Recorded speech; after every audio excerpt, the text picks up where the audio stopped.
got a live look of the White House right there, and you know what time it is. It's time for our political rundown. I am joined now by Andrew Kraft.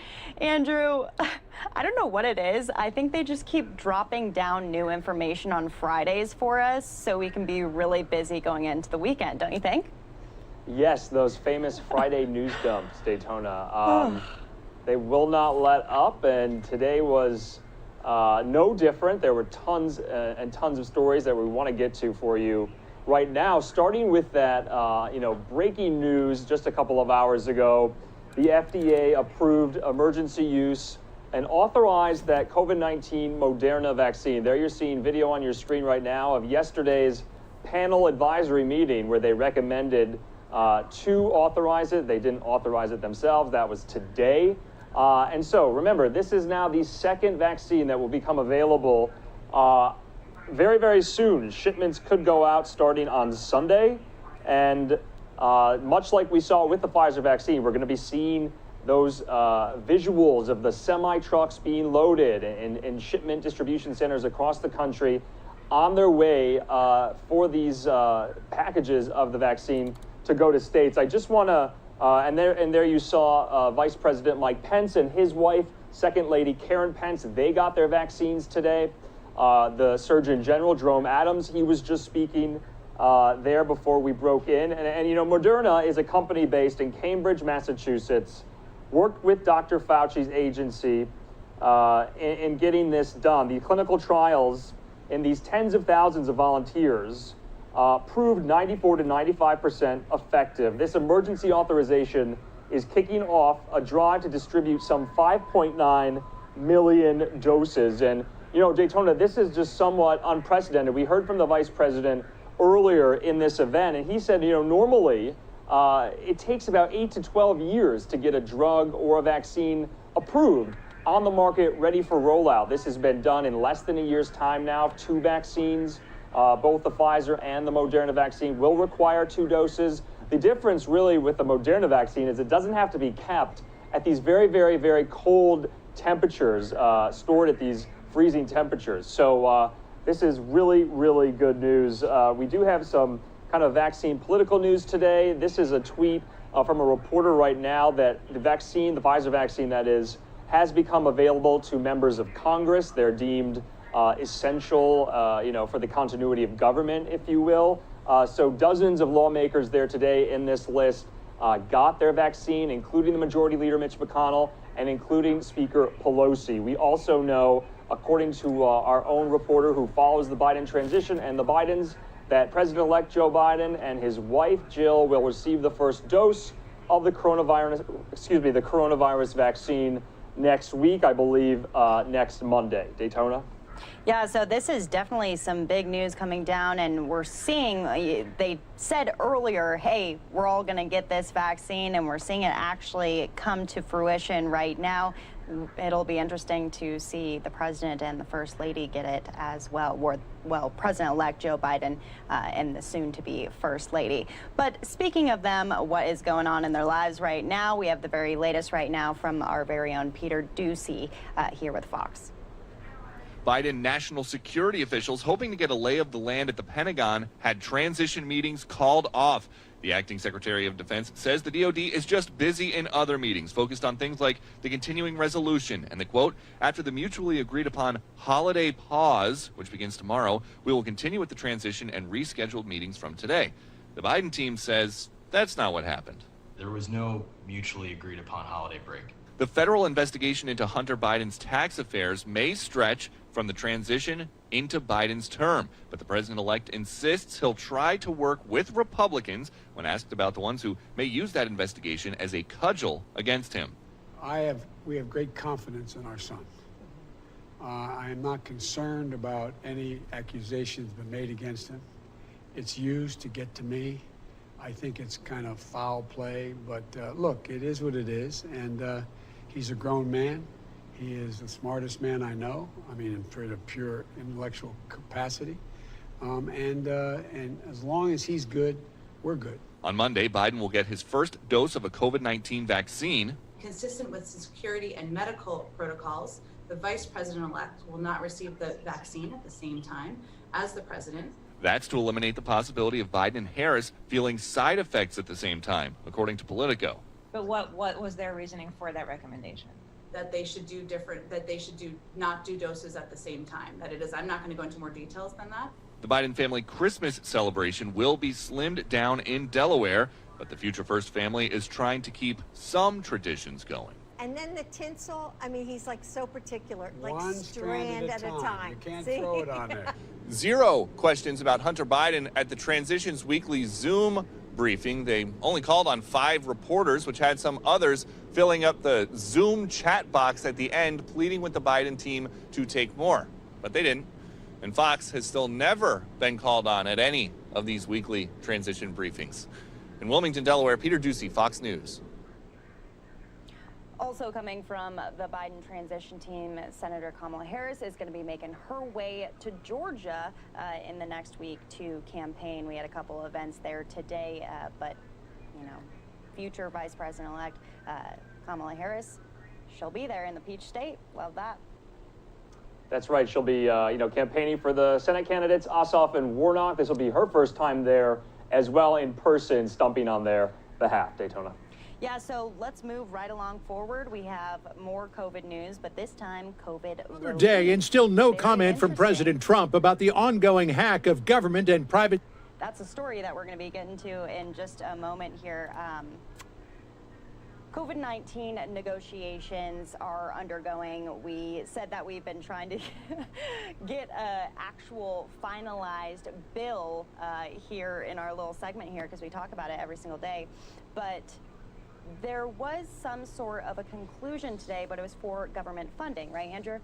Yeah, that's right. As you know, the House and the Senate, they passed this short-term funding bill, this stopgap measure that's only for 2 days. So the government will be funded for 2 days. Remember, that deadline was tonight at midnight Eastern time, and government funding would have run out. It ultimately would have led to a government shutdown that has been averted. So it has bought these lawmakers a little more time to negotiate behind the scenes to reach a year-long full-term funding bill that also includes coronavirus relief. Remember, $900 billion right now is that magic number, but they're still trying to determine, how much should the direct payments to Americans be? How much should the unemployment insurance benefits be? Should there be state and local funding? Should there be liability protection? So they do now have some time. We know the Senate will be there tomorrow at 11 a.m. Eastern. They will come back and adjourn.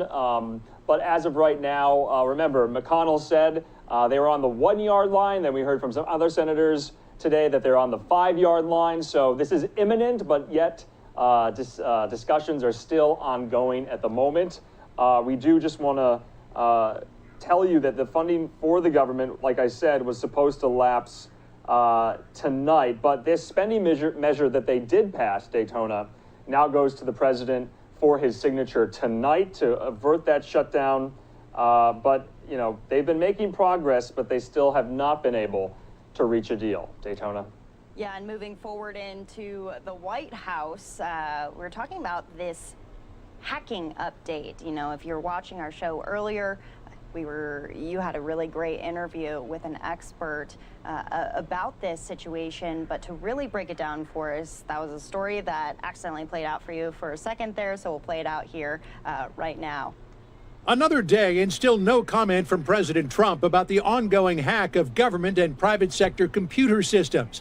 But the White House insisting it has all hands on deck to deal with the breach. As I speak to you now, the National Security Advisor, Ambassador O'Brien, is in the Situation Room working on this. We are working hard on this to mitigate any potential effects, to make sure that our country is secure going forward. The White House still not pointing the finger of responsibility, though many cybersecurity experts and lawmakers say there is no question Russia's Foreign Intelligence Service, the SVR, is behind it. So I think Vladimir Putin is up to his old tricks here. There's a lot more that we don't know than what we do know. It remains unknown how much damage continues to be done to some of the nation's most sensitive computer systems, including the Department of Energy's National Nuclear Security Administration, which manages America's nuclear weapons stockpile. An initial assessment by the DOE cautiously hopeful. The malware has been isolated to business networks only and has not impacted the mission-essential national security functions. Utah Senator Mitt Romney baffled by the continued silence from the White House. A cyber hack of this nature is really the modern equivalent of almost of Russian bombers reportedly flying undetected over the entire country. And in this setting, not to have the White House aggressively speaking out and protesting and taking punitive action is really quite extraordinary. Maine Senator Susan Collins today saying this cyber attack likely perpetrated by the Russians spotlights the glaring vulnerabilities of our federal cybersecurity system. The man in charge of that system when the hack was launched is Chris Krebs. Krebs became a political and media sensation after President Trump fired him for declaring that election computer systems were secure. Even as Krebs made that proclamation, cyber spies were prowling through government and private sector computer systems. This is a massive intelligence failure on our part because there's always a period of surveillance where they look at the target and they're in the network, and that's probably your last opportunity to detect the threat. We failed to do that, and now we're paying the price. The breach also throwing a spotlight back on the 2018 Helsinki summit. Russian President Vladimir Putin floating an idea President Trump had tweeted about a year earlier. Putin and I discussed forming an impenetrable cybersecurity unit so that election hacking and many other negative things will be guarded and safe. One of the big questions about the hack, how deeply embedded is it, and do hackers have enough control over some systems that they could hijack them to spread disinformation and mistrust in order to advance their malign interests? At the White House, John Roberts, Fox News. Really interesting information right there. Andrew, you spoke with a former NSA hacker about this specific situation. How intense is this for America? Yeah, that was David Kennedy. He is the founder and CEO of TrustedSec, and what that company does essentially is work with companies who believe they've been hacked and kind of work to prevent companies from eventually, getting hacked. But he said this is the most unprecedented, massive hack on such a large scale that he's ever seen, and so widespread amongst several U.S. agencies, businesses, states, infrastructures. And I just wanted to go back to the story and point out this is the latest that we have right now. The Associated Press is reporting, speaking of punitive actions, what is the administration going to do to punish whoever did this? And all indications point to Russia. And we're learning tonight that the United States is shutting down its last 2 consulates in Russia. The only remaining U.S. diplomatic mission in Russia will be the U.S. Embassy in Moscow. So that's breaking tonight on this Friday night. Could be in retaliation for this hack. We don't want to speculate if it is, but that news is breaking just momentarily here. Yeah, so we'll obviously continue to follow this, and we played a segment from Fox 13 Tampa also discussing the hacking, and they're saying this is going to be a years-long investigation. This is not a one and done type thing. They're going to be looking into this for a while. So it's a story that we'll follow right here on NewsNOW from Fox. To end our segment tonight, though, we have kind of a fun story. There was this viral video going on in New York of this Italian restaurant owner sitting outside with a glass of wine, a bottle of wine, enjoying a nice Italian meal in the freezing cold snowstorm of weather that's going on in New York right now. And that seems to be, catching some steam out there in New York. Yeah, when I lived in New York this summer during all of the lockdowns and restrictions, it was easy to eat outside in Manhattan. All the restaurants had their own setups, but we've been seeing on social media, some people are braving the snow to do it. Yeah, might as well. Well, we have a full story to show you right here.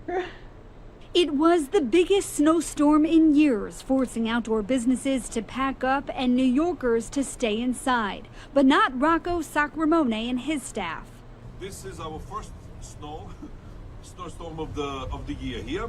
So I would like to thank New York City. This video going viral on social media shows Sacramone, who owns Trattoria L'Incontro in Astoria, embracing the frigid temps alongside his staff. The video also highlights the struggles so many restaurants across the city face every day. There's sarcasm to it, but it's also to bring a point across that it's almost impossible to dine outdoor in New York in the month of December and January and February. So I don't really know what else to do. Now that the storm has passed, diners willing to brave the cold temperatures are back at it. Here along Lexington Avenue, customers are returning to their favorite restaurants. Snow still visible up and down this avenue. I'd love to be outdoors, and I want to celebrate my birthday, and I want to support all the local small businesses. At the end of the day, we have to stick together to survive this wacky, crazy thing that's happening to us. We all love each other. We got to stay together. Without business, we're going to die. A loyal show of support, but only time will tell if it will be enough to get these businesses through the winter. On the Upper East Side, Dana Arshin, Fox 5 News. And good news, Andrew, I have an interview set up with him for Monday, that Italian restaurant owner out there who's holding up his Pinot Noir. We'll have a great conversation. Yeah, I can't wait for that. We've been showing you a lot of these press conferences and protests and rallies, especially among small business owners and restaurant owners, especially that we've been showing you on NewsNOW. They're really getting hit hard by these restrictions during the pandemic. But we did want to just preview as well. Fox Soul is hosting a Christmas special. We'll be showing an interview from the executive producer of that and one of the performers of Fox Soul's Christmas special later tonight on NewsNOW. Remember, we have extended live programming on the weekdays now. We go to 11 p.m. Eastern. Yep. No better way to end your week than with some soul, right? Love that. That's right. I'm going to send some of you off to a 2-minute commercial break, but when you come back, we got a lot more to get to here on NewsNOW from Fox. We're done with our political rundown today. Today's top headlines. Be sure to join us every single weeknight as we break down everything you need to know, politics and Italian food for tonight. We'll see you in 2 minutes.